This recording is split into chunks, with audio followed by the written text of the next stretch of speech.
감사합니다. 이 제목에 좀 맞추어서 이야기를 해야 되겠죠. 근데 신비주의와 실존주의, 실존 철학이라고도 하고, 거기다 주의를 붙여가지고 실존주의 철학이라고도 할 수 있겠습니다. 신비주의 그러면 잘 아시겠습니다만, 미스티시즘이라고 하죠.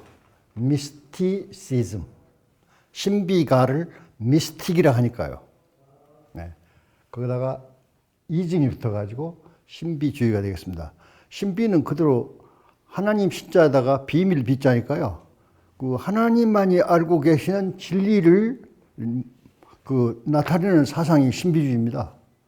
그러니까 우리 범인들이 그 신비한 하나님의 뜻을 안다는 것은 매우 어려워요. 그래도 중세 때에는 그런 신부님들도 많이 계셨고 학자들도 많이 있었지만은 마이스터 에크하르트라는 사람을 비롯해서 신비가들이 많이 있었습니다. 네. 예를 들어서 신비주의자 그러면 대표적인 사람이 마이스터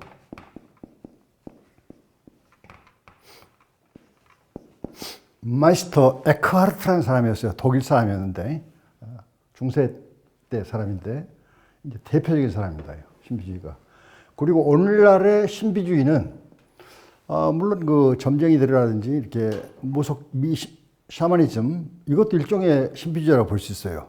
그러나 이제 우리나라에서는 그 점쟁이라든지 무속신앙을 아주 그냥 경시하고 좀 웃기는 것으로 보는데 사실 알고 보면 그렇게 모르니까 그러지 진짜 종교의 원초적 형태는 신비주의고 점쟁이들이에요. 옛날 예언가들이라든지. 그러니까 이걸 무시하면 안 됩니다.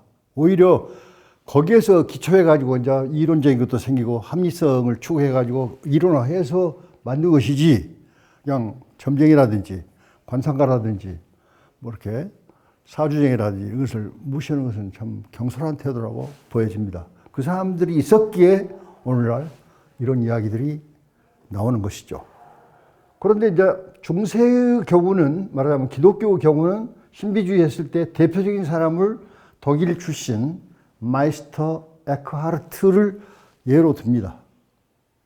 그리고 이제 그 전에도 뭐 신비주의가 없었던 거예요. 예수님 당시에도 그 나스티시즘, 영지주의라든지 이런 것은 일종의 신비주의였어요.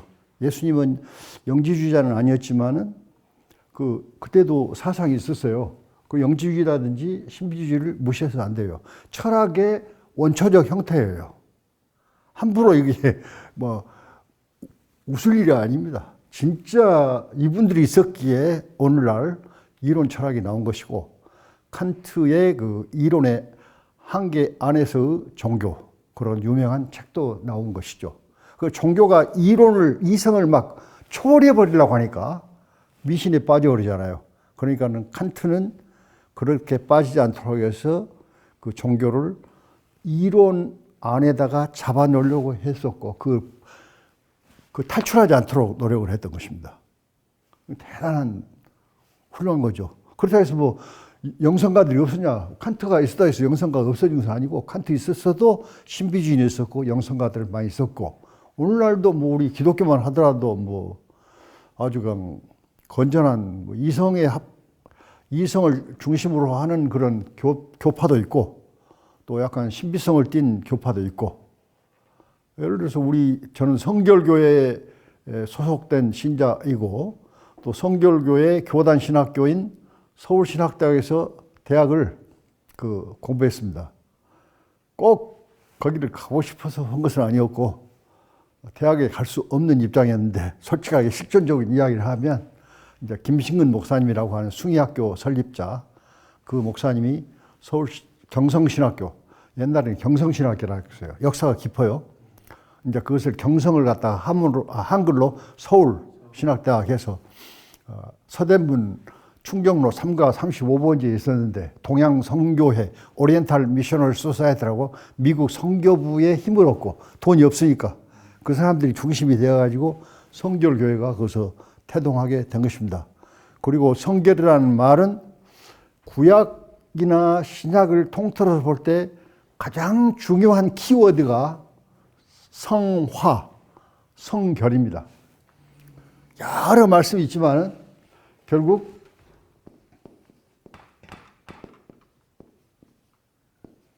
이 홀리니스라고 하는 말, 홀리니스, 이게 거룩함이라는 뜻이거든요. 하나님께서 말씀하시기를 모세에게 나타나서 호렙산에서 시내산입니까? 그래서 말하기를 내가 거룩하니 너희도 거룩하라 하는 원초적인 그 말씀을 우리가 알 수 있잖아요. 그리고 성경이란 말 그 자체도 홀리란 말 그 자체가 거룩성, 거룩하다는 것은 아주 더러움이 전혀 없고 엄숙하고 두렵고 떨린다는 뜻을 갖고 있거든요. 우리가 정말 무한하신 초능력자 앞에서 우리가 무슨 촉을 쓰겠습니까? 우리가 제 양반 앞에서 그냥 촉을 쓸 수가 없죠. 두렵고 떨릴 수밖에 없죠. 깡패 대장 앞에서 쪼무레기 깡패들이 무슨 힘을 씁니까? 근데 깡패 대장보다도 훨씬 더 100만 배, 1000만 배 높으신 그 우주의 창조자이신 하나님 앞에서 우리가 뭔 잔소리를 하겠어요? 그 앞에서 떨 수밖에 없는 거죠. 그냥 아주 그냥 막 비겁하게 떠는 것이 아니라 너무 황홀하고 홀리하고 거룩한 존재이기 때문에 때묻고 더러운 벌레만도 못한 이 먼지 같은 존재가 어떻게 그 앞에서 촉을 쓰겠습니까? 그 관계죠, 말하자면. 엄청난 거죠. 이게 이제 소위 홀리니스고 이런 것에 기초해서 그걸 특별히 지금까지도 강조해온 것이 신과 나의 합일, 일치, 신과 나의 합치. 하나님이 내 속에 들어오고 내가 하나님 속에 들어가고 하나가 되는 거죠. 하나님 따로 나 따로가 아니에요, 사실은. 이성주의에서는 그냥 따로 노는데 이쪽 영성을 추구하는 데서는 그게 아닙니다. 합치의 신앙을 내세우죠. 굉장히 신비, 이것이 종교의 원형이에요. 그리고 삶의 태도는 거룩이에요. 하나님과 나 합치했다 해갖고 막 모법자가 돼갖고 건방지게 막 모든 것을 막 더러운 것으로 알고 세속적으로 알고 상대도 아래버리고 그게 아니에요. 오히려 그럴수록 하나님 앞에서 우리가 정결하게 그리고 합리적으로 두렵고 떨리는 자세로 아주 그냥 살얼음을 내딛듯이 이렇게 살아가는 것이 말이야 진정한 기독교인의 모습입니다, 사실은. 근데 우리가 너무 지금 저부터도 거칠어요. 제가 얼마나 거친지 아십니까? 실존적인 고백을 하면 서울신학대학은 성결을 외치는 교회, 학교고 그런 전통이 있는데도 불구하고 저는 서울신학 다닐 때 수학여행 가가지고 술을 먹어버렸어요. 저 제주도 가가지고 그 몇 사람 친구, 나중에 부흥강사로 활약했던 이경수 목사라든지 그 우리 동기인데 그 돌아가셨습니다만은 유명한 부흥강사였는데 거기도 그냥 아주 놀기를 좋아하고 그래갖고 그 저 경주 법주사에 가고 술집에 들어가고 그냥 먹어버렸거든, 술을. 그래가지고 그것이 발각되어가지고 우리가 정학당하고 그랬어요. 제가 그런 죄인입니다. 대단히 죄송합니다. 큰 소리 칠 수가 없는 사람이에요. 그래서 제가 큰 소리 친 것은 아니고 죄인이 지금 나와서 고백하는 것입니다. 죄 없는 사람 나와보십시오. All men are sinned. 우리 인간은 모두가 다 죄인이다. All men are sinned. 죄인 아닌 사람 손들어봐라. 한 사람도 없습니다. 거룩하다고 뽐내는 사람들은 그건 하나님하고 거리가 멉니다, 사실은. 나는 죄인이다. 나는 정말 벌레만도 못한 존재다. 쓰레기 같은 존재다. 이런 겸손한 생각, 쓰레기라 해서 너무 자기를 비하하라 그 말은 아니고 항상 우리가 어떻게 고개를 들어요. 수녀들처럼 너울을 쓰고 다니잖아요. 어떻게 우리가 하나님 앞에 고개를 드냐 하는 그 심정이 깔려 있을 거예요. 너울 속에는. 그 신부들의 수녀들의 이게 하얀 거 있잖아요. 그 속에는. 우리가 어떻게 감히 하늘을 쳐다볼 수 있느냐. 이런 자세로 우리가 두렵고 떨리는 자세로 살아가는 것이 진정한 기독자의 모습이다 해서 킬케고라든지 이런 철학자들, 마이스터 에카르트라는 이런 사람들은 이걸 외쳤어요. Fear and trembling. 이게 표현을 잘한 거예요. 우리가 하나님 앞에서 두렵고 떨리는 자세로 살아갈 수밖에 없어요. 거기에 뻣뻣하게 어떻게 다닐 사람이 사실 어디가 있습니까? 초등학생들이 이제 국민학교 들어갔고 뭐 이제 선생님한테 한글 배우기 시작하고는 자기가 뭐 잘 아는 것처럼 뽐내잖아요. 그것도 비슷하죠. 그러나 진짜 이제 공부를 많이 할수록 거기가 숙여져 가지고 뭐 제가 뭘 압니까? 이렇게 사회생활 할 때도 그냥 학위 가진 사람들이 유학도 갔다 온 사람들은 굉장히 그냥 소박해 오히려 뽐내지를 않아요. 저같이 이제 별 볼 일 없는 사람이 폼을 대죠. 진정으로 이제 공부 많이 하고 한 사람들은 고개를 숙여서 꼭 촌놈 핫바지 같이 행동합니다. 별거 아닌 사람들이 막 좋은 넥타이 차고 막 좋은 반짝반짝 구두 신고 다니고 폼지고 그러는데 포마도 바르고 말이야. 근데 진정한 사람들은 그거 바르지 말고 좋은 옷 입단 말이 아니라 그런 이제 허례허식에 빠진 사람들이 굉장히 많다는 거죠. 그래서 사람을 예수님께서도 겉사람을 보지 말라 그랬어요. 속사람이 중요하다. 여기 앉아 계신 분들 또 우리 이쪽 말씀교회 개통의 성도들은 그야말로 정말로 거룩하게 살려고 노력하신 분들로 알고 있습니다. 약간 뭐 잘 모르고 이제 비난하는 사람도 있지만 없지 않지만은 이렇게 해서 그 신비주의라는 것이 결국은 그 죄인된 모습이지만 우리가 벌거벗은 모습으로 하나님 앞에 나아가서 하나가 되자. 그러니까 이것은 뭐냐면은 한마디로 말하면 세 마디로 말하면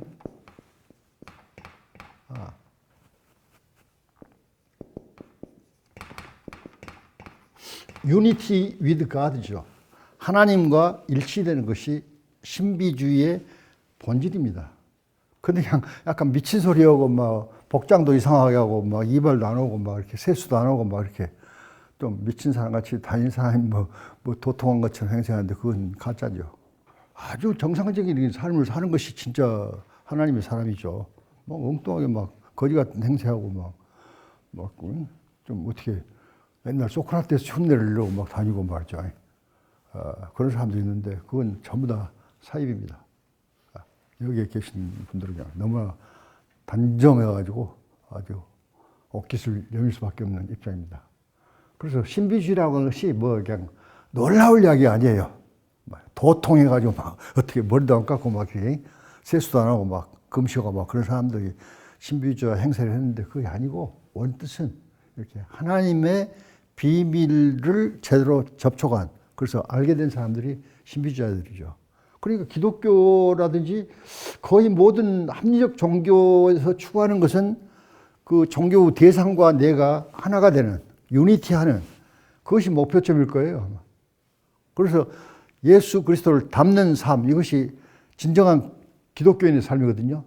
그래서 그리스도를 본받아라는 책도 나왔습니다. 토마스 아켄피스의 그건 예수님처럼 되는 것이 그것이 imitation of Christ예요.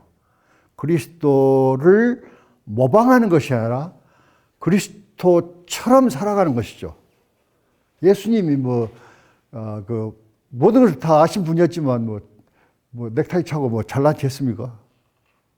그 촌놈 핫바지로 또 그 좋은 그 궁궐에서 태어난 것도 아니고 기와집에서 태어난 것도 아니고 그냥 그 말똥 냄새나는 마구간에서 그냥 또 뭐 제대로 결혼도 했는지 안 했는지 모르는 그 아가씨 마리아한테서 태어나가지고 이거 사생하다가 뭐 여러 얘기했었잖아요.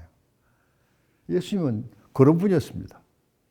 그러니까 우리 기독교는 정말로 그래서 양반의 종교라기보다는 어떻게 보면 쌍놈 편에 드는 약자 편에 드는 완전히 서민 종교라고 봐야죠.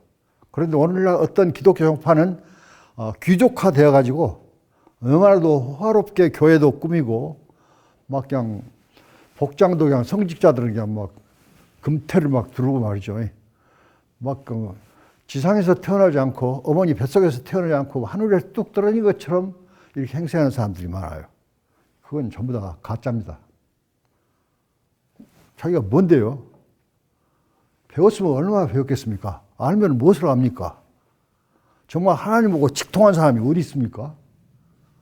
근데 너무 그냥 안간을 쓰고 말이에요. 교황부터가 이 폼을 잡고 목사님들이 그냥 주일날 멋있는 급빛 벌쩍벌쩍 나는 그냥 후드를 입고 그냥 하늘에서 때려온 사람같이 그냥 막 앞에서 그냥 이렇게 뽐낸 것은 아니지만은 그냥 그 교회 제도가 그렇게 하니까 뭐 그것도 그게 아름다운 것이고 그 제도가 그렇게 돼 있으니까 기왕이면 촌놈 하바지 같이 한 것보다는 그게 낫지만은 그게 이제 본질은 아니죠. 그러나 우리가 이제 하나님이 거룩하니까 우리들도 거룩해야 된다는 그 모습을 담기 위해서 노력하는 일환이라고 봐서 그 크게 비난할 일은 아닌데 제가 예를 들었어요. 그때 뭐 그냥 좋은 그냥 후드 입고 막 목사 멋있게 막 박사학위 몇 개 가지고 막 설교하는 그 목사를 비난하는 것은 아닙니다. 저도 박사학위가 4개이기 때문에 박사의 심정을 다 알죠. 박사는 뭐 압니까? 뭐 배운 것이 없어요. 아는 것도 없어요. 그냥 공부를 좀 특히 무엇을 좀 잘하면 박사학위를 쉽게 딸 수 있어요. 영어를 좀 잘하면 한국에서는 영어 시험이 관건이에요. 서울대나 뭐 성공회 대학이나 무슨 전북대학이나 전남대학이나 뭐 고려대학이나 영어 잘하면 그냥 패스할 수가 있어요. 영어가 관건이에요. 근데 영어가 무엇입니까? 그 영국말이고 미국말이죠. 그거 잘한다 해서 그냥 사람 대접을 받아요. 나도 그것 좀 해가지고 인정받게 돼갖고 여기까지 온 것이에요. 영어 선생님도 해보고 중학교 다닐 때 영어 잘한다고 선생님이 제일 먼저 시켜주고 그래갖고요. 막 해갖고 깃발 날리고 그래갖고 이제 자존심이 길러져갖고 여기까지 왔습니다. 그게 나쁜 건 아니지만은 나를 나되게 만든 것이긴 하지만 그게 진정한 것이 아니거든요. 영어 못하면 어떻습니까? 물자 무식하면 어떻습니까? 하나님의 피조물로서 다 똑같은 것이 하나님 보기에는 박사학위 4개를 가져도 소용없어. 제가 명예박사까지 4개인데 그 무슨 소용이 있어? 하나님 볼 때는 그냥 I'm a sinner. 저는 죄인이죠. 이 새끼 까불고 있네. 완전히 웃기고 있네. 하나님 볼 때는. 그러니까는 촉을 쓸 수가 없습니다. 저 앞에서는. 이불 속에도 계시고 하나님은 지하에도 계시고 교회 강단에도 계시고 목욕탕에도 계시고 그 목사님이라 해서 뭐 가운을 입고 목욕탕에 들어갑니까? 다 벗어버리면 똑같은 거 아니겠습니까? 그러다가 막 자기는 뭐 박사학위 있다고 뽐내고 나 목사다 해서 뽐내고 뭐 교수다 해서 뽐내고 뭐 부의사관, 이사관이다 해서 뽐내고 다들 그렇게 폼을 잡고 있는데 그게 전부 다 허위의식이죠, 말하자면. 근데 그것이 사회 제도 속에서는 필요합니다만은 그것을 너무 폼을 재버리면 그거 잘못된 것이에요. 그럴수록 오히려 겸손하면서 모든 고위 공직자는 백성을, 민중을 떠받들기 위해서 있는 직책들이거든요. 근데 오늘날 많이 개화되어 가지고 그것을 압니다. 공직자들 자세도 옛날에는 막 담배값이나 줘야 그 호적 처분도 쉽게 해주고 그랬어요. 근데 옛날에 다 면세면 나 전라북도 고창군 해림면 왕촌리 사람입니다만은 그때 보니까 어렸을 때 보니까 뭐 담배값을 줘야 무엇이 빨리 나오고 그런 것을 보았습니다. 지금도 그런 것이 이제 모양을 달리 가지고 교묘한 수법으로 담배값 하나 갖고는 안 되지. 담배 하나 갖고는. 지금은 이제 무엇이 왔다 갔다 하고 막 그래요. 옛날에 친구가 똑같은데 이런 우리가 허위의식 속에서 그냥 또 가짜 세계 속에서 살고 있어요. 그 우리 크리스찬들은 뭘 지금 위해서 사냐? 예수처럼 살기 위해서 사는 것이거든요. 예수는 어땠습니까? 뭐 부유한 가정에서 출신이 아니잖아요. 하나는 목수의 아들로 태어났고 그것도 동정은 마리아, 시집도 안 간 마리아한테서 태어났기 때문에 썸씽이 있어가지고 동네에서 연애해가지고 태어난 사람 아니냐 하고 의혹을 받아가지고 굉장히 안 알아줬어요. 근데 그분이 알고 보니까 하나님의 그 섭리에 의해서 섭리란 말을 이 교회에서 많이 쓰는 거라고 합니다. 섭리란 말 좋은 말이에요. 영어로 providence. 그래서 제가 이제 안 읽어봤습니다만은 폼이라도 한번 재려고 이 책을 며칠 전에 샀어요. 비싸요. 58,000원이야. 58,000원이니까 뭐 얼마 안 비쌉니까? 대단한 거예요. 알고 뭐 한 권에 프라비던스 존 파이퍼라고 하는 유명한 학자가 쓴 건데 이제 읽어보려고 며칠 전에 샀습니다. 그리고 여기 와서 한번 자랑해 보려고. 여기 삼지라는 말을 정 목사님 말씀 많이 하더라고요. 그래서 도대체 우리도 하나님의 섭리 가운데 잘 살게 하여 주시고 하나님의 섭리로 말하면 우리가 여기까지 왔습니다. 감사합니다. 앞으로도 하나님의 귀한 섭리로 인해서 우리가 잘 살도록 하나님의 도를 잘 닦으면서 하나님의 길을 따라가도록 하여 주시옵소서. 그리고 이렇게 그냥 왕관으신 예수님이 아니라 이렇게 소박한 촌놈 예수 이런 식으로 이제 살아가시죠. 근데 그냥 천주교를 너무 비난해서 안 되겠어 나고 그래서 칠레지만은 그냥 며칠 전에도 그 추기경 돌아가셨잖아요.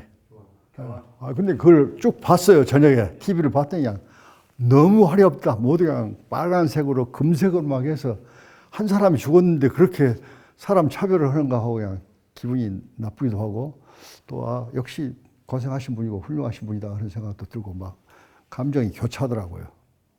어떤 사람은 저렇게 죽어도 영광을 받고 어떤 사람은 이름도 없이 빛도 없이 5.18 때 죽었던 그 무명 용사들처럼 우리 교회에도 순교자가 나왔습니다. 유동훈이라는 한신대생이 그냥 끝까지 싸우다가 5.18 광장에서 총 맞아서 죽었어요. 지금 망월동 묘지에 있습니다. 유동훈이라고 우리 교회 목사님, 연창 목사님이었는데 운동권 목사님이었는데 그 아들 죽었죠. 망월동 묘지에 있어요. 가끔 갑니다만. 근데 그 아버지의 모습을 한번 봤어요. 유연창 목사님 그 망월동 같이 어디 나중에 참배로 갔었는데 경상도로 가셔버렸는데 속상하니까 이제 떠나버렸어요. 마음 상하니까 거기서 하시다가 이제 돌아가신 것으로 알고 있습니다만 그때 왔을 때 그때 이제 그 유동은 마지막 그 장례하고 보낼 때 아들한테 그랬다. 그 맏아들인데 아들 둘 하나 있고 딸 하나 있는데 마지막 어떻게 말씀을 한다든지 표정을 짓나 이제 관심 있죠. 그 순교자의 아버지인데 그랬더니 마지막으로 그 관 보내면서 동훈아 자기 아들 이름을 부르면서 동훈아 울음 섞인 목소리로 장하다이 경상도 사람이거든요. 경북 영덕인가 영일인가 그 출신이에요. 장하다이 하면서 경상도 말로 마지막 보내더라고요. 망월동에 묻혀 있습니다. 유동훈이라고. 유명해요. 유동훈이 거의 모르는 사람이 없습니다. 아주 한신대생이었는데 진흥고등학교 나와가지고 그리고 고등학교, 중고등학교 때 나한테 내가 전도사였기 때문에 제 설교를 많이 듣고 자랐죠. 예. 그렇다고 해서 뭐 내 영향을 받는 것은 아니에요. 나는 그 온건한 설교를 했기 때문에 뭐 혁명적인 구호를 해준다든지 그런 것은 없었습니다. 그렇지만 저도 약간 그 갱기가 있어가지고 은근히 그냥 그 프로테스트 정신이 강해요. 이 프로테스트 정신이 강하다는 것은 이게 개신교 정신이거든요. 그래서 프로테스탄트잖아요. 영어로. 반항자, 대드는 자예요. 진리를 위해서 불의에 대해서 항거하는 것이 프로테스탄트예요. 그 정신을 우리가 잊지 말아야 되는데 그냥 개신교, 말씀교회, 장로교회, 감리교회 이건 그냥 하나의 천주교가 아니고 신교다 이렇게 해서 그냥 간단히 생각하는데 굉장히 그 의미가 있는 것이기 때문에 이 이름은 모두가 다 의미가 심장해요. 그리고 말씀교회 그러면 이게 말씀이라는 것이 얼마나 큰 의미가 있습니까? 헬라어로 로고스 아니겠습니까? 로고스. 태초에 말씀이 있었다 할 때 로고스죠. 로고스. 이 로고스는 눈에 보이지 않아요. 말씀이니까 하늘에서 그냥 신이 말하듯이 너 이놈 순배야 너 어제 술 먹었지 뭐 이렇게 한다든지 이렇게 다 알아버리고 감자죠. 정순배 착하다 열심히 사는구나. 어제는 나빴지만 뭐 이런 식으로 한다든지 무서운 거죠. 이 로고스예요. 원래 형체가 없어요. 하나님은 원래 형체가 없어요. 그냥 말씀이었어요. 전라도 말, 경상도 말 그 말이 아니고 그 진리를 말하죠. 로고스는 알레데이아, 다른 헬라어로는 알레데이아라고 말했습니다. 예수님은 로고스였고 바로 말하면 거짓이 전혀 없는 알레세이아, 알레세이아 진리였다는 거죠.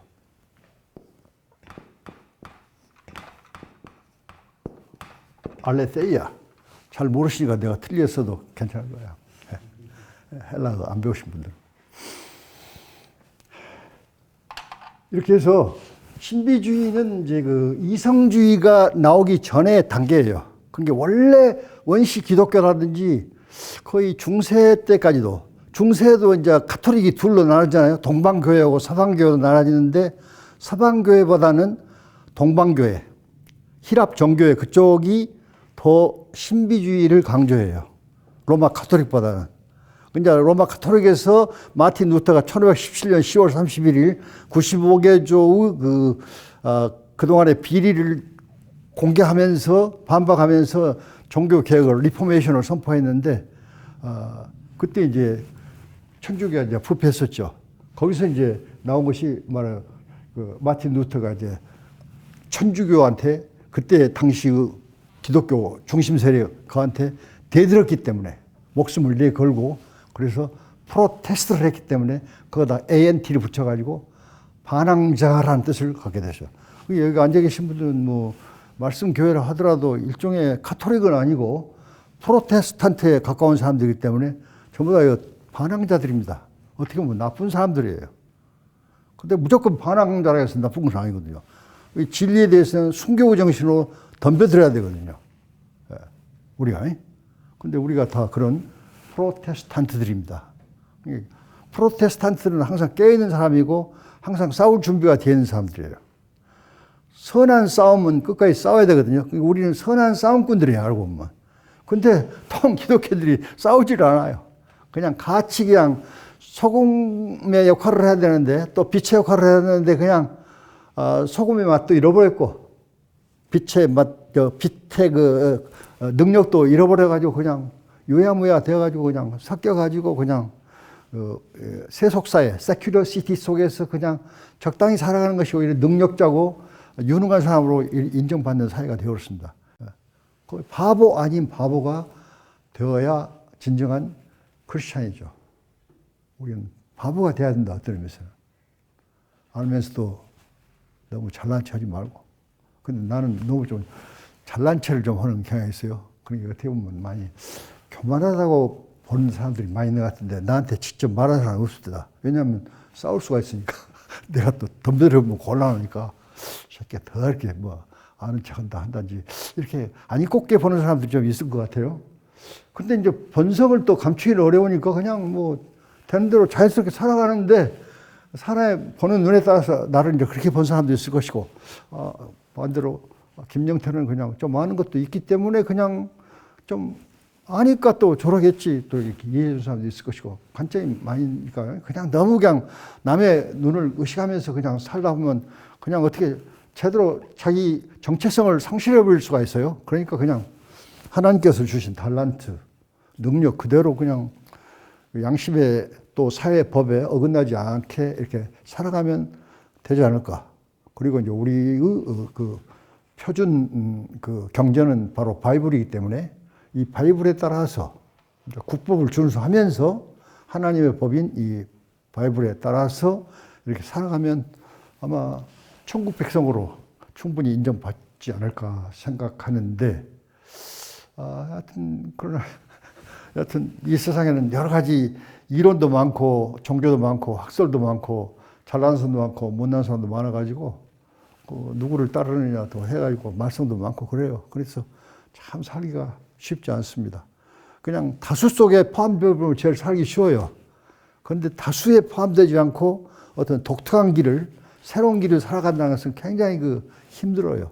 근데 그것을 되게 각오한 사람들이 선구자들이었어요. 선각자들이었고 선각자들은 항상 외로웠습니다.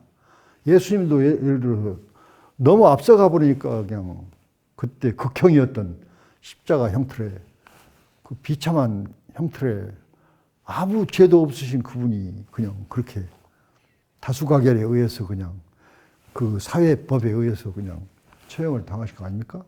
이런 억울한 일들이 오늘날도 많이 있어요. 노골적으로는 아니어도. 그래서 신비주의는 아까 말씀드린 본론으로 돌아서 그 하나님과 내가 하나가 되는 거예요. 유니티 위드 갓이에요. 근데 이것을 이단이라고 보통 말하는데 그래서 중세 때도 많이 핍박을 받는데 원초적으로는 이 기독교는 신비주의예요. 알고 보면. 하나님과 하나 되는 것 외에 뭐 있겠습니까? 유니티 위드 갓. 하나님과 합치되는 거예요. 이렇게 손가락 꽉 끼듯이 딱 하나가 되는 거예요. 따로따로 노는 게 아니에요.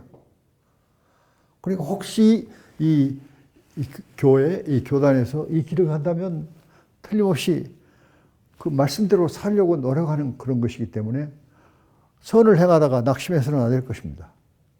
성경 말씀 잘 아시죠? 선을 행하다가 낙심한 사람이 많아요.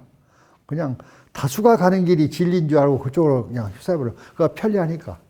저도 그런 사람 중에 하나입니다. 나는 대한 기독교 성결교회, 기독교 대한 성결교회 굴지의 교단은 아니지만 장로교, 감리교, 성결교, 장감성 그래가지고 3대 교파 중에 하나에 속해가지고 그냥 다수가 가는 길을 가고 있어요. 그러니까 뭐 전혀 사는데 불편이 없습니다. 그냥 일반 사람을 인정받아가지고 정통받아 해갖고 전혀 핍박도 없고 고난도 없어요. 그러니까 배부른 돼지가 될 수가 있어요. 소크라테스가 말씀하셨죠? 잘 아시죠? 윤리 시간에 많이 배우셨죠? 소크라테스는 배부른 돼지보다는, 아니, 소크라테스 말고 그 후에 사람들이 배부른 돼지보다는 배고픈 소크라테스가 되는 것이 더 낫다 그랬잖아요. 소크라테스하고 생각이 많은, 고난이 많은, 외로운 소크라테스. 그리고 그냥 뭐든지 그냥 막 주워 먹는, 근심 걱정이 없는 돼지한테 미안하지만 돼지가 꼭 그런지는 모르겠어요. 근데 돼지가 괜히 그렇게 고난을 받아요. 돼지는 그냥 생각도 없이 그냥 막 먹고만 지내는 그런 존재로 부각이 되는데, 우리가 지가 인간이라고 호모사피엔스라고 막 그 돼지를 너무 무시하는 것 같아서 미안한데. 돼지한테 한번 물어봐야지. 그거 물어봐야 돼. 근데 우리가 너무 그냥 일방적으로 지금 그냥 가지치기를 해버리니까 미안할 때가 많아요. 돼지한테 물어봐야 됩니다, 사실은. 괜히 요거도 먹고 있어, 돼지들이. 돼지. 우리보다 돼지가 더 나을 수도 있어요. 네, 죄송합니다. 여하튼, 그래서, 신비주의는, 그, 하나님과 하나가 되려는 그런 노력.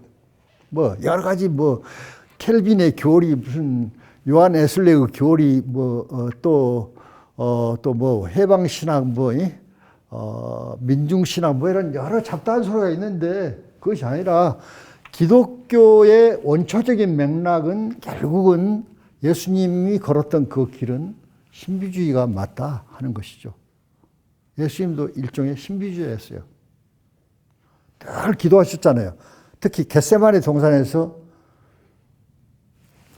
피와 땀을 흘리면서 그 외롭게 그냥 각시도 없이 총각으로 틈만 있으면 올라가서 기도하셨죠.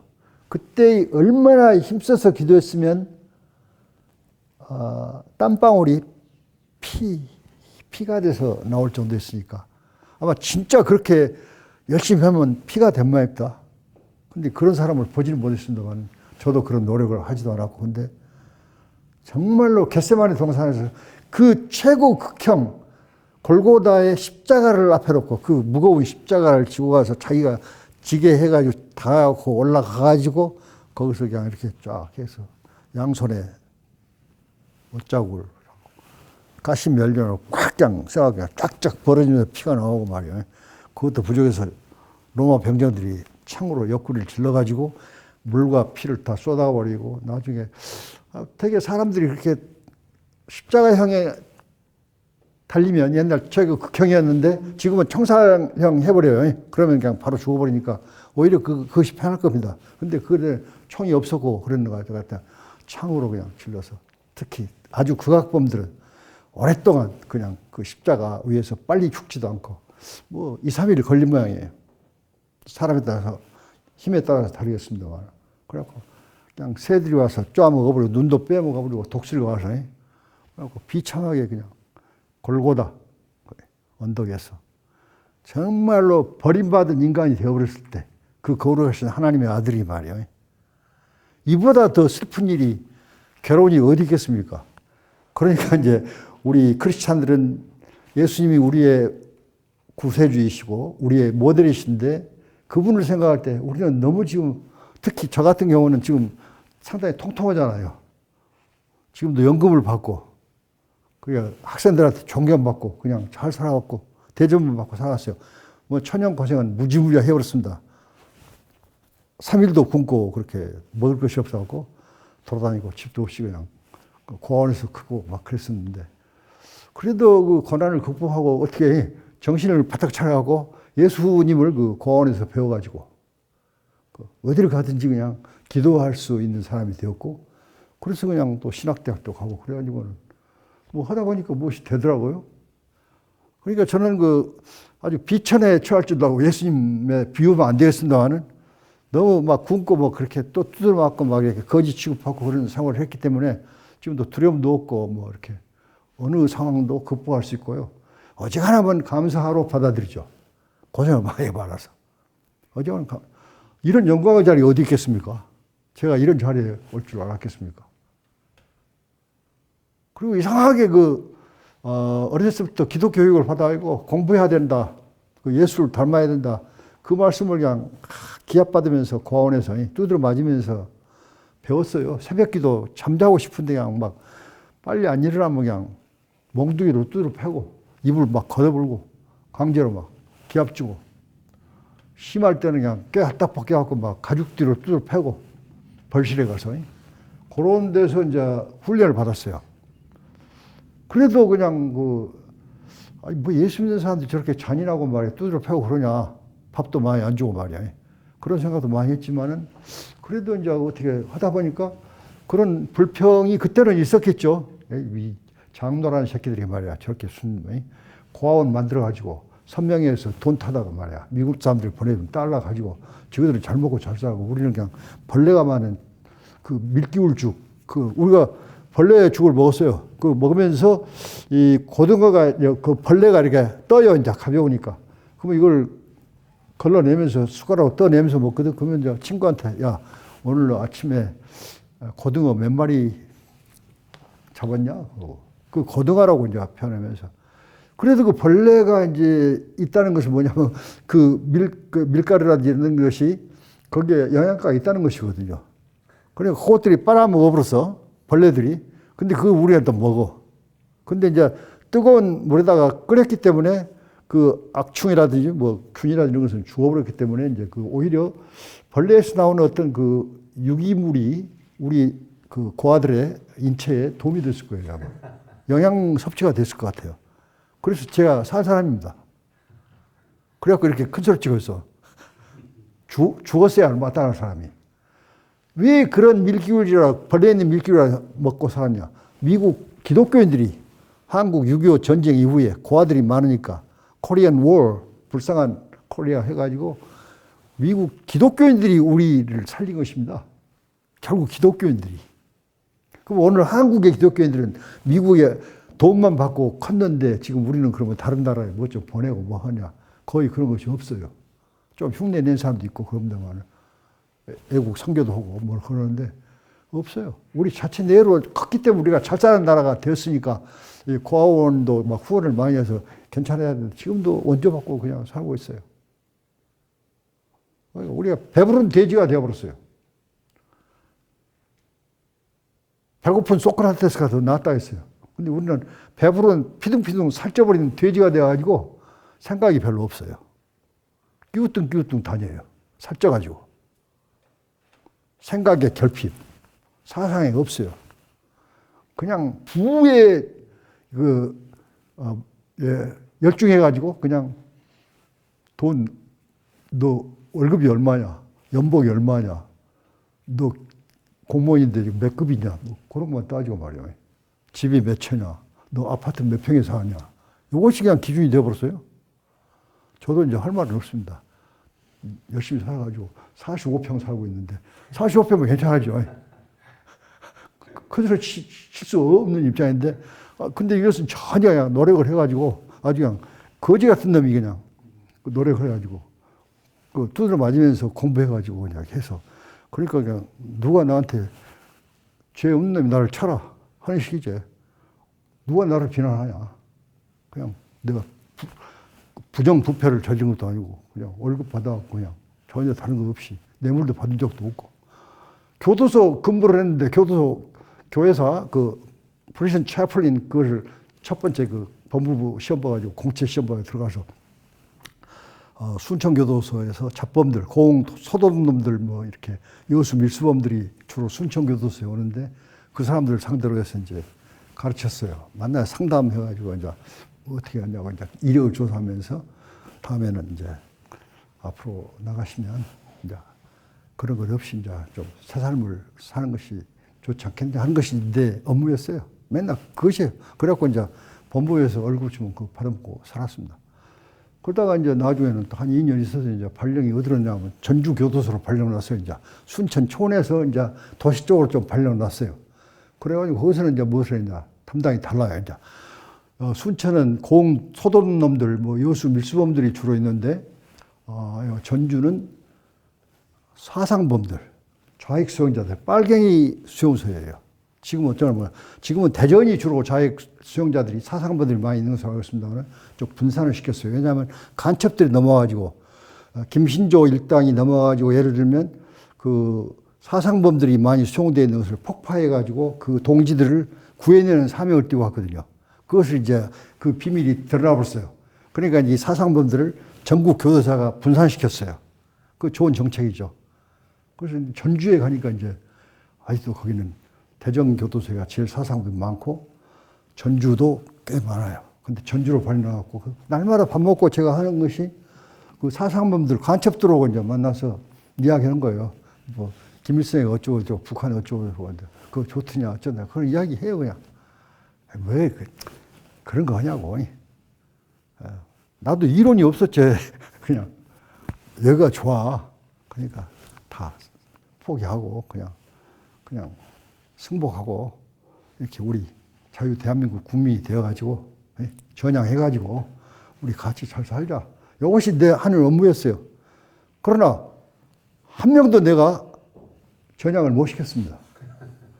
그렇게 사상이란 게 그렇게 쉽게 변화가 안 됩니다. 내 이론 가지고는 그 사람들 따라갈 수도 없고 그 사람들은 칼 막스 레닌 사상을 빠삭히 끼고 있는데 나는 그거 배우지도 않았는데 우리나라는 매우 엉성해요. 우리나라 사람을 갖다가 철저하게 교육을 시켜야 할 거 아니야. 교도학교에서 뭐 교육 좀 40일간 받고 나와가지고 거기서 뭐 흉내는 내는데 무슨 거기서 배운 것이 별로 없어요. 뭐 곤봉술도 배우고 뭐 태권도 하고 또 하루 종일 8시간 공부 가르치고 그거 제가 공부를 잘하기 때문에 열심히 해가지고 1등 나오고 그랬습니다. 교도학교에서도. 상도 받고. 그 상 받고 딱 전주 교도소에 있을 때인데 내려갔더니 아주 그냥 대접이 다릅니다. 우리 교도소에서 가가지고 전국 교도관들 교육에서 1등 났다고. 소장이 그냥 받들어주고 뭐 사위 잡은다고 하는 말도 있고 그래서 그때 총각이었었는데 그때 그런 말도 있었어요. 그렇게 했습니다.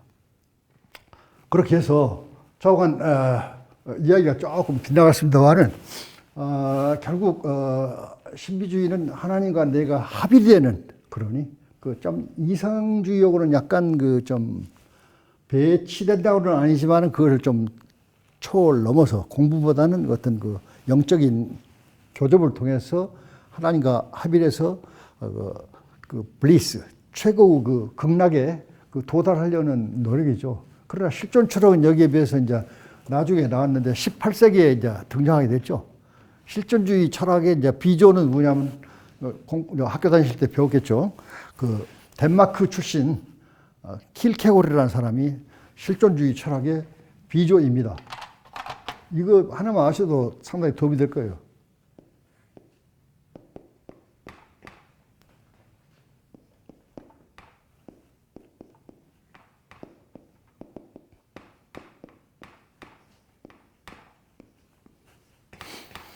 예, 이 덴마크 사람이니까 우리나라 말로는 한자로는 정말이죠. 정말. 그룬트비히 고향.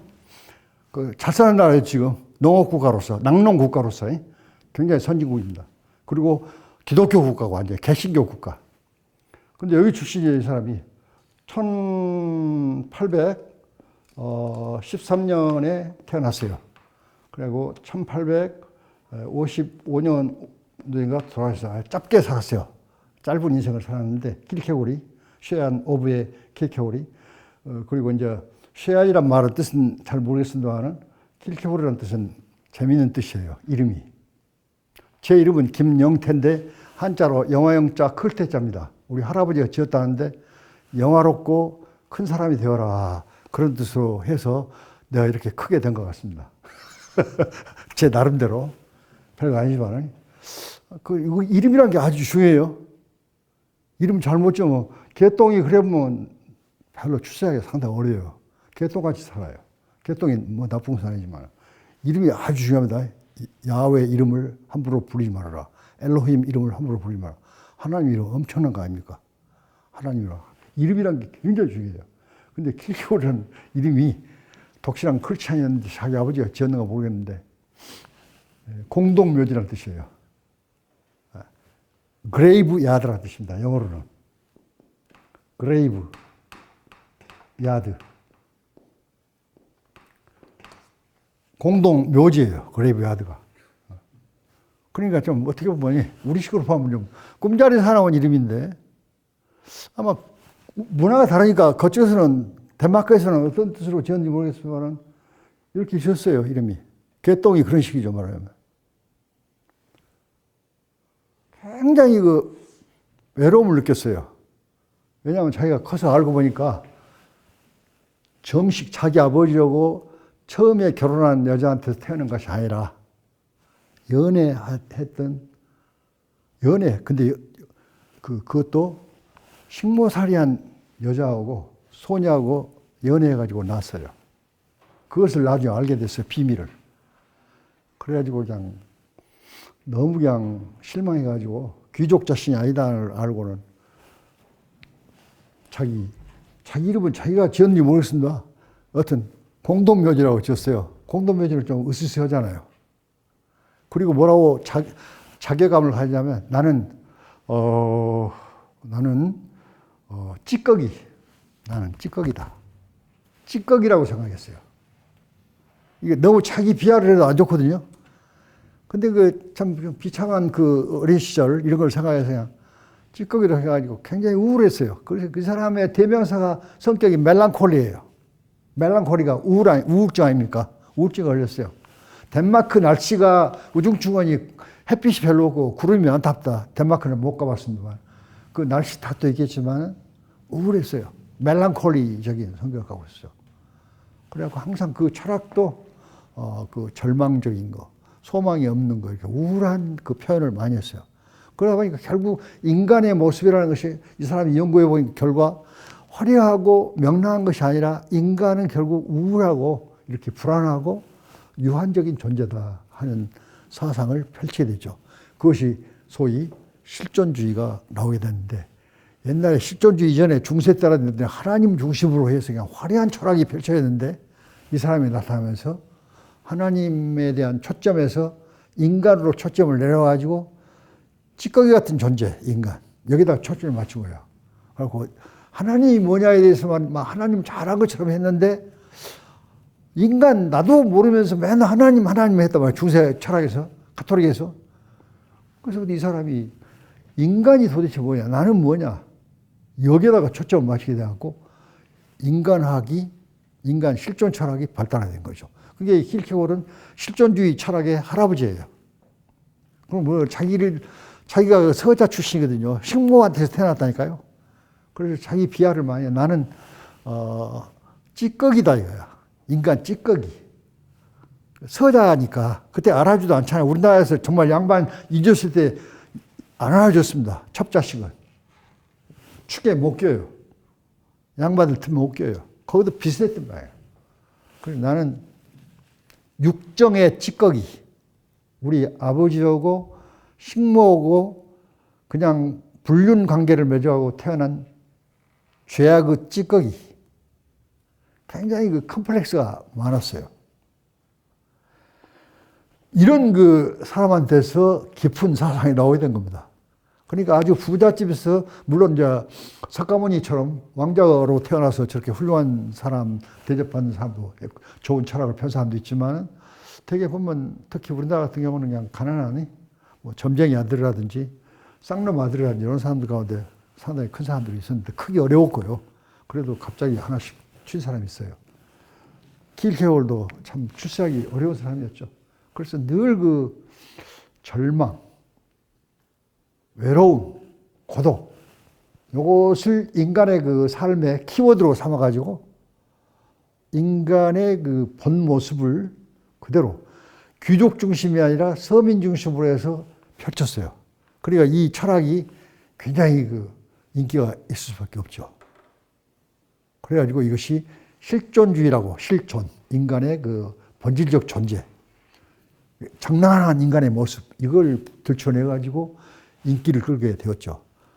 중세 때는 형이상학이라든지 굉장히 뭐 신학이라든지 이런 것이 빛을 냈는데 그런 화려한 철학보다는 이제 찌꺼기 같은 인간의 존재의 모습을 그 이론화해가지고 인간을 부각시키는 그 인간 중시 사상을 내게 되었어요. 그러니까 저도 출신 성분이 그 아주 그냥 가난하고 그냥 힘들게 고원에서 자라고 막 그래서 두드려 맞고 막 기합 받고 목 참나무 꽃게이 자루로 그냥 어린 놈이 말이야. 11살, 12살 먹었을 때 그 엎드려 받쳐갖고 15대를 마주하고 막 팍팍 쓰러지죠. 밥도 많이 못 먹고 그냥 죽 먹고 사는 판에 그 고약한 깡패 같은 사감 선생을 만나가지고 팍팍 쓰러지죠. 뭐. 나쁜 말 애들이. 그래도 누가 백도 없고 누가 말릴 사람도 없고 그 선생은 또 그 고아원 원장의 또 일가 친척이었기 때문에 그 누가 감히 그 사람한테 말할 수도 없는 그런 인격이 그냥 젖먹고 육체가 병들고 막 쓰러지고 그러니까 거기서 그냥 도망가고 탈출하고 그러고 양아치가 되고 막 그런 경험 많았죠. 그래도 저는 이상하게 두드려 맞으면서도 이제 그 새벽기도 잘 나가고 새벽기도 잘 안 나오면 두드려 맞거든요. 근데 새벽기도 잘 나오면 안 두드려요. 그러니까 저 규칙적인 생활하고 그러면 이렇게 안 두드려요. 거기서 훈련을 받았죠. 아까 말씀드린 대로 그 미국 사람들이 보내준 밀가루, 밀기울 거기에 벌레들이 많이 생겨 오는 동안 30, 40일 걸리면 벌레가 생깁니다. 없었어도. 그럼 그것을 끓여서 줘요. 고원에서. 그러면 그걸 우리가 먹을 때 그 벌레를 한 마씩 잡으면서 고등어 오늘 너 몇 마리 들어섰냐 하면서 그걸 내면서 먹고 그래도 영양가가 있는 것이라서 그래서 제가 피가 되고 살이 돼서 그렇게 안 죽고 살았습니다. 이게 다 누구 은혜겠어요? 하나님의 은혜죠. 미국에서 하나님을 잘 믿는 기독교인들이 한국 전쟁에 고아가 많이 생겼다 해서 그 사람들이 기독교인들이 모아서 돈을 보내고 밀가루를 보내고 옥수수가루를 보내가지고 저희 같은 사람이 나는 고아 아닌 고아였어요. 아버지도 계시고 어머니도 계시고 근데 아버지가 다시 장가가고 다른 사람 잡으니까 이 어린 놈이 아무 능력도 없으니까 그냥 외롭게 되어버렸죠. 진짜 외로운 아이 그것이 고아 아닙니까?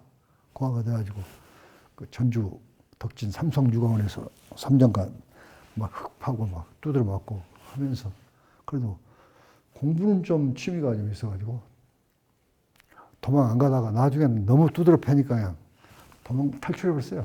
그래가지고 엄마가 무등산 밑에 산다는 소식을 듣고는 주소도 모른 채 탈출해가지고 엄마 찾아 삼천리 해서 전주에 살다가 광주 무등산에까지 와가지고 무등산에서 어떻게 이제 외갓집 가갖고 알아가지고 차비도 없으니까 도둑차 타고 다녔죠. 그리고 옛날에 차장들이 아가씨들이었습니다. 누나들이었어요. 그러면 누나들이 인생 가운데서 제가 생각할 때 제 경험상 그 아가씨들 있잖아요. 처녀들. 그 사람들이 마음이 제일 좋은 것 같아요. 처녀들, 아가씨들. 그거가 제일 비단결 같아요, 마음이. 그리고 인정이 많아요. 그래서 동생같이 생각하고 너나 하면서 이렇게 울음 섞인 목소리로 나 차비가 없으니까 나 고향에 가야 되는데 좀 태워주시고 하면 그냥 집어넣어줘 버려요. 그래갖고 그 아가씨들의 그 인정으로 많이 살게 됐어요. 그래서 나는 지금도 아가씨들을 좋아합니다. 굉장히 사랑이 많은 사람들이에요. 부드러운 사람들이에요. 그러다 보니까 마음이 약해지더라고요. 여자한테. 그렇게 됐습니다. 그래서 우리 와이프를 지금도 부드러운 여자이기 때문에 아주 좋아하고 사랑을 많이 받고 살아갑니다. 그래서 이렇게 그렇게 저렇게 살아가는 것이 실존적인 삶이고 그러나 혼자는 살아갈 수 없기 때문에 신의 도움을 받아야죠. 하나님이나 뭐 부처님이나 뭐 하여튼 뭐 누구를 의지하면서 살아가는 것이 그 미스티시즘이라고 해가지고 체험을 신비 체험을 하면서 거기서 힘을 얻어서 가난을 극복하고 생을 헤쳐나가는 그런 삶이 이런 것이 아니냐. 그래서 여기에 귀한 말씀을 우리가 상기하면서 신비주의 아주 그 미친놈 정신 나간 사람들이 하는 철학이 아니라 하나님을 막 통하려고 노력했던 성스러운 하나의 사상이에요. 신비주의 무시하면 안 됩니다. 그렇다고 뭐 점쟁이를 뭐 존중하자 그런 건 아니고 점쟁이들은 되게 이제 신비적인 신비가가 많아요. 그런 이제 저급한 그 신비주의도 있겠습니다만 정말로 여호와 하나님과 합치하려고 하는 그런 노력 이것이 진정한 신비주의고 중세 때는 이 신비주의가 아주 합리주의보다도 더 중심 세력이었다. 나중에 이제 이성을 강조하면서 합리주의가 판을 치게 되었지만 원초적 합리주의 이전에 신비주의가 있었기 때문에 그것이 더 원초적인 것이죠. 그러니까 오늘날도 이것을 우리가 무시해서는 안 되고 특히 종교를 신앙하는 사람들은 어떤 의미에서는 이성보다는 신비 쪽에 가까워요. 하나님하고 막 통한 것이 신비거든요. 신적 비밀이거든요. 저 양반하고 같이 영적으로 통한 영교, 스피리추얼 커뮤니케이션이니까 여기에 가까운 거죠. 합리주의가 오히려 우리를 교만하게 만들고 헛된 영광을 누리려고 하고 순수성이 없죠. 신비주의는 순수한 거예요. 그러고 뭐 그렇다 해서 우리가 뭐 시대의 큰 흐름이 있는데 그냥 오늘날은 합리주의고 실존주의 시대인데 그냥 다시 우리가 신비주의로 돌아갑시다. 그런 외침은 온당치 않고 그러나 역사적으로 볼 때 이게 그때 당시에는 아주 훌륭한 사상이었다. 지금도 뭐 영성가들이 많으니까 아주 중요한 사상이고 그래서 우리가 무시해서는 안 되고 점쟁이들이라든지 무슨 뭐 관상이라든지 뭐 그것도 어떻게 보면 신비주의하고 좀 상당히 가까운 것 같은데 그 사람들 존중할 필요까지는 없지만은 그 무시해서 안 된다고 생각합니다. 예.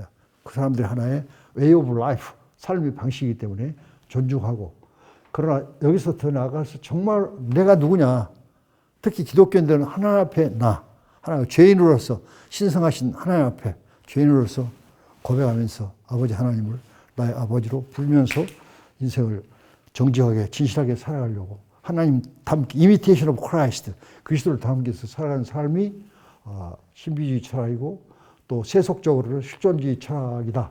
이렇게 살다 보면 이제 성공적인 삶을 살아갈 수 있다. 성공적인 삶이라는 것이 정의하기 어렵습니다. 무슨 공부 잘해갖고 PhD가 뭐 나같이 저같이 3개고 명예박사가 하나고 해서 박사가 4개다. 이것이 과연 성공적인 삶이냐, successful life냐? 이건 반드시 공식으로 딱 말할 수는 없어요. 뭐 박사가 있어야 성공적인 삶이 아니에요. 대학교 올라오고 대학원 올라오고 하버드를 나왔다 해서 성공적인 삶이 아닙니다. 저같이 고향 해리 초등학교만 나왔다 해도 그냥 농사 짓고 열심히 살고 하늘 우러러보면서 두렵게 생각하고 부모님 잘 모시고 인간들과 함께 공동체 생활 잘하고 서로 살아가고 자식 잘 키우고 좋은 생각을 하면서 좋은 가치관을 살아가면 그것은 학위 없어도 학벌 없어도 훌륭한 삶이죠. 이게 이제 진정한 실존적인 삶이 아닙니다. 그래서 신비주의하고 실존착은 바로 직결되는 것이고 그냥 이것만 가지고 살아갈 수 있지만 여기에 영성까지 합하면 더 알찬 인생을 살아갈 수 있지 않을까. 우리 크리스찬들은 이러한 삶이 있지 않을까. 내가 거룩하니 너희도 거룩하라. 우리가 세속에서 살지만은 거룩한 삶을 살기 위해서 노력한다면 하나님으로부터 칭찬받고 나중에는 일생을 그렇게 산다면 하늘의 멸류관을 받을 수 있지 않을까 생각합니다. 그렇게 잘 살고 계십니다만 더 열심히 하나님 앞에서 겸손하게 살아가시길 바라겠습니다. 우리 기도할까요? 목사님 기도하시겠습니까? 네? 질의응답. 질의응답 있지? 예. 그러시죠. 예, 좋습니다. 예. 오늘 귀한 말씀 너무 감사드리고요. 네. 제가 좀 궁금했던 것이 네. 그 가드너의 그 다중지능 이론 있잖아요. 네, 네. 인간의 그 9가지의 예, 지능이나 예. 그 중에 이제 SQ 그러니까 이제 영성지능을 이야기를 했는데 예. 그 영성지능을 영성지능이라고도 하고 실존지능이라고도 하더라고요. 영성지능 이코로 실존지능이에요? 예. 그래요? 그러면은 그 영성지능과 실존지능 두 가지 개념으로 이렇게 분류 제가 볼 때는 딱 이코르가 완전히 성립되기는 어려울 것 같은데 네, 영성이기 때문에 실존은 영성이 아니거든요. 인간 실존이기 때문에 이런 과학에 오히려 가깝거든요. 현실에 가깝고 그러니까 이코르는 성립이 안 된다고 봐요. 비슷하게 볼 수는 있겠고 또 그 목표점과 그 과정점 이런 차이는 있겠지만 이코르는 성립되기 어렵다고 제 개인적으로 생각합니다. 갑자기 이제 한 번도 이야기를 들어보지 못한 새로운 이야기이기 때문에 제가 엉뚱한 이야기 하고 있는지 모르지만 그런 생각이 들어요. 예. 그리고 결국은 우리 크리스찬들의 삶이라는 것은 이미테이션 오브 크라이스트 아까도 말씀드렸잖아요. 예수 닮아가는 삶이거든요. 그럼 예수님은 귀한 하나님의 영이시면서 또 인카네이션 하셨기 때문에 우리와 똑같은 성정을 가신 인간이었거든요. 아주 고귀한 인격을 가지셨고 또 하나님 닮으셨고 그러니까 우리의 삶도 예수처럼 돼야 되니까 예수님도 인간이었으니까 성정을 가진 그러니까 고결한 인간의 삶을 살아가면서 그것이 끝이 아니고 하나님 닮아가는 삶을 영성적 삶을 살아가기 때문에 우리가 그런 삶이 우리의 목표가 되어야 한다고 보거든요. 그렇게 지금 살고 계시라고 믿습니다만은 혹시 이 교회는 제 생각하고 다릅니까? 거의 같을 거예요. 네. 네. 또 다른 말씀 있으시면 하시죠. 한국 종교사. 네, 종교사, 예, 예. 함석헌 선생님을 좀 연구하신 것 같아요. 아, 그렇습니다. 연구했습니다. 어떤 그 가치와 그걸 표현해서 함석헌 선생님. 함석헌 선생님이 함석헌 선생님을 왜 내가 좋아하게 되었느냐 하면은 소년 시절에도 함석헌 선생 이야기를 들었었고 내가 광주 숭이실고 숭이중학교 1회 졸업생이고 숭이실고 4회 졸업생인데 우리 학교는 크리스찬 학교이기 때문에 제가 학교 다닐 때 이미 함석헌 선생을 우리 설립자 김신근 목사님께서 뜻이 많으신 분이었기 때문에 그분을 초청해가지고 우리 전교생 앞에서 강당에서 우리가 함석헌 선생을 제가 청소년 때 들었습니다. 말씀을. 그리고 감명을 받았었고 한국의 깐디 같은 존재다, 성자다 그런 이야기를 들었었고 항상 하얀 두루마기를 입고 하얀 고무신을 신고 아주 그냥 수염을 이렇게 기르시고 옛날 우리 조상들 모습을 닮았어요. 두루마기 입고 하루 양반. 그래서 굉장히 보기만 해도 아주 은혜스러운 분이었거든요. 근데 그런 분을 갖다가 이제 고등학교 때 그 미션 수료했기 때문에 그 초청 강의를 들으면서 감동을 받았었고 또 우리 농업 선생님 강충기 선생님이 있었는데 그분이 함석헌 선생 제자였어요. 정신적 제자. 학교 제자가 아니라 그 모임이 있었는데 거기 모임에서 해서 강충기 선생님이 수업 시간에 늘 함석헌 선생 이야기를 해 주셨고 그러다가 이제 서울신대를 갔는데 서울신대 다닐 때 제가 용산구 온효로 사가에 있는 온효로 성결교회를 다니게 되는데 개척교회인데 하필이면 거기에서 가정부 노릇을 하는 아가씨 세속적으로 말하는 식모이 나쁘게 말하면 식모라고 하면 안 되죠. 가정부도 좀 좋은 개념은 아닙니다.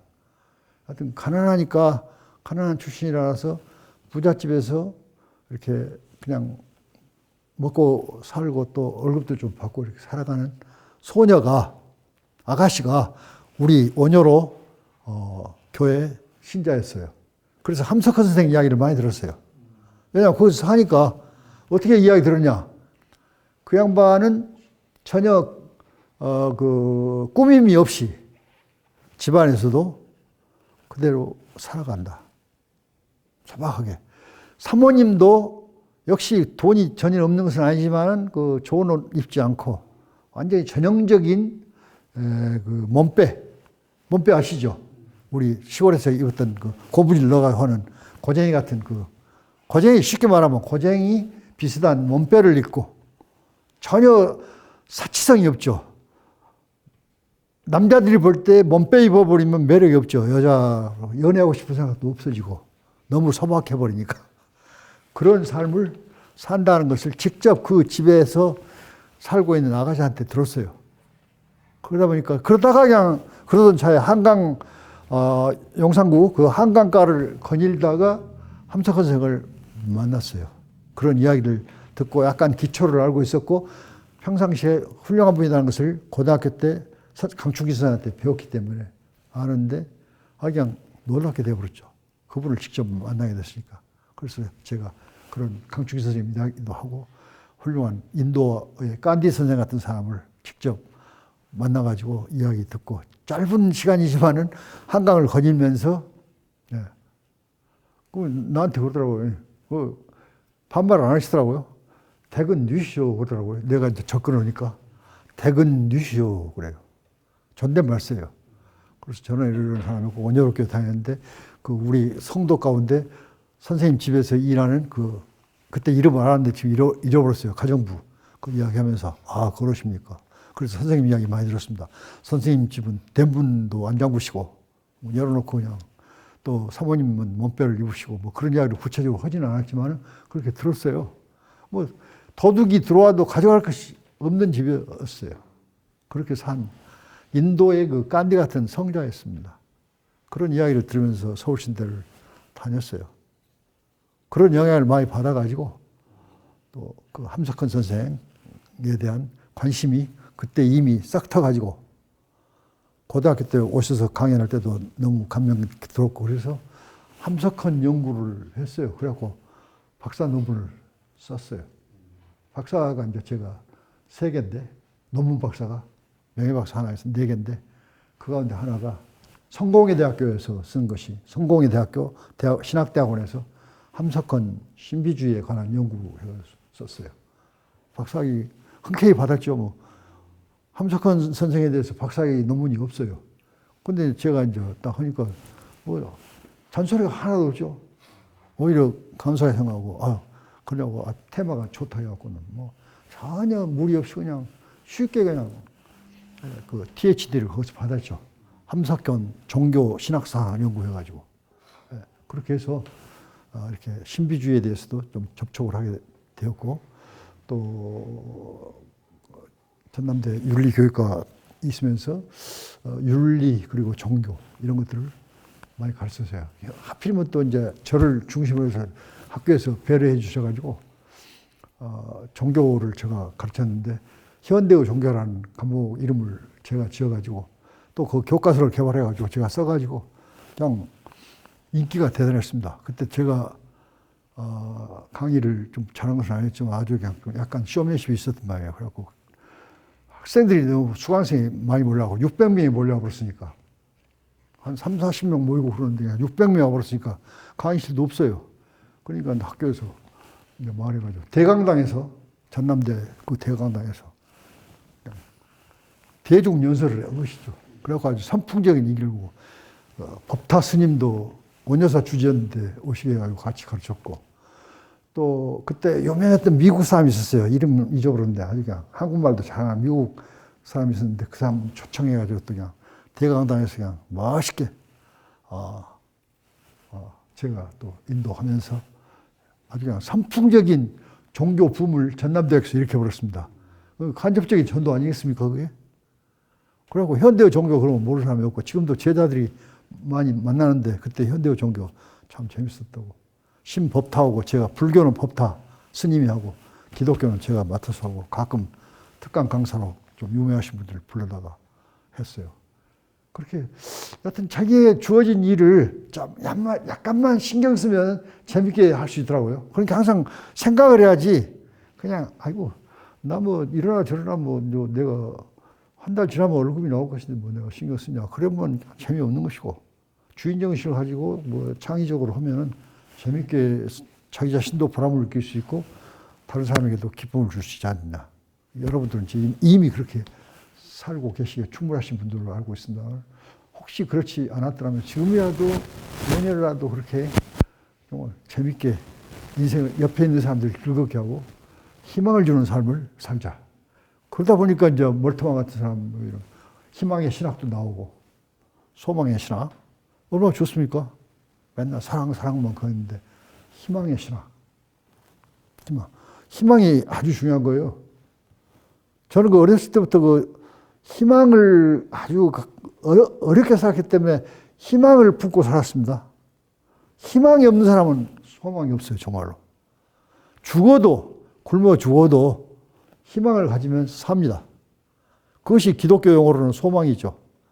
근데 영어로는 똑같아요. 희망이나 소망이나. HOPE, 호프입니다. 맥주 호프집이 아니라 호프예요. 믿음, 소망, 사랑할 때. 믿음, faith. 소망, 호프, 사랑, 러브. 헬라어로 아시다시피 러브는 아가페. 필리아라든지 에로스, 세속적인 사랑이 아니라 진정한 사랑. 남이 나를 미워해도 나는 그 원수를 미워하지 않는 사랑. 그것이 아가페인 거죠. 바로 그 전형적인 모습이 골고다의 십자가 지었던 예수 그리스도의 모습이죠. 그 양반은 아가페를 실천했던 사람이죠. 돌아가시면서 엘로이 엘로이 라마 사박다니. 하나님 어찌하여 나를 버리십니까? 절규하시면서 하루 종일 그 십자가에 매달 극형인데 거기서 피와 땀과 눈물을 싹 쏟으시고 이제 운명하시고 그랬죠. 그 마지막 말씀이 뭐예요? 주여 제 영혼을 불쌍히 여기시옵소서. 아마 응답을 받고 하늘나라에 가셔가지고 지금도 그분은 하늘에만 계신 것이 아니라 어디나 계시면서 무조부재, 무소부재, 옴니 프레센스 하면서 오늘 정순배 목사라든지 김영태가 지금 어떻게 놀고 있는가를 정말 지금 보고 기뻐하실지 아니면 이 새끼가 헛소리였구나 하실지 모르겠습니다. 그러나 기뻐하실 쪽이 더 큰 것 같아요. 여기서 전 마치겠습니다. 대단히 감사합니다. 네.